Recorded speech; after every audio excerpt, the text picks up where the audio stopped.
I think that what I had to prove to myself was that the buzz is still attainable. I hadn't felt the buzz in a while. I feel like I've been looking for it really hard, and as soon as I quit looking for it, I feel like I found it again. Which is crazy. The longer you go on throughout your career, you kind of start to wonder, like, is it there still? You know, do I still love this? And so when I made this record, and then that was like a huge weight off of my shoulders of like, yeah, it's still there. We recorded this record in 7 days in New York City, and I think when I left there, I was like, that is why I wanted to do this when I was a kid. Making records the way I made this one, I was like, that's what I always wanted to do. But I just feel like I found the buzz again. And as a songwriter, that's like the greatest feeling, especially after spending so long wondering if I was out of buzz.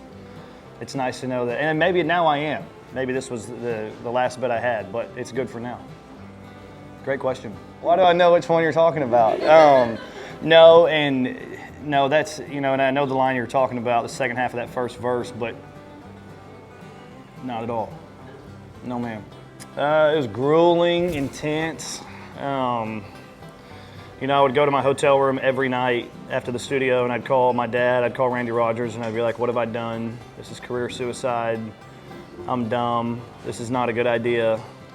And so just a ton of uncertainty. And Frank said, you know, Claiborne, our videographer, was there, and he's like, well, Claiborne now has 7 days worth of footage of you staring at the floor with zero emotion.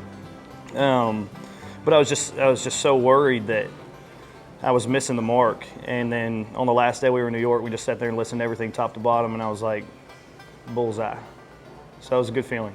I don't know that I was thinking about what kind of dad he was going to have to grow up with, whether his dad was going to be cool or not. But I just, you know, I was so into really talented raw songwriters when I was very, very young, when I was a literal child.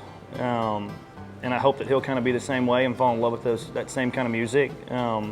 And so hopefully, I was thinking, you know, hopefully some of my records will be on his list of favorites one day, you know, in regards to the rest of those guys. So I don't know, if he's like his mom, he won't have great taste in music, but if he's like his dad, he'll have pretty good taste in music.